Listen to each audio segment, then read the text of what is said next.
If you're looking to change the language on Airbnb phone app, unfortunately, there is no direct way of changing it within the app because Airbnb picks up the language from your phone settings.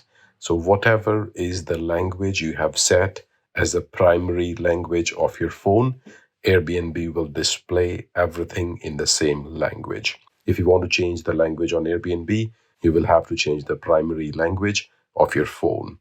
Unfortunately, there is no way you can temporarily switch the language to a different one without switching your phone's language.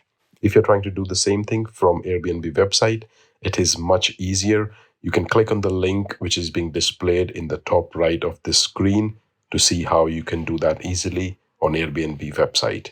I hope you find this video useful. Please do like and subscribe to my channel.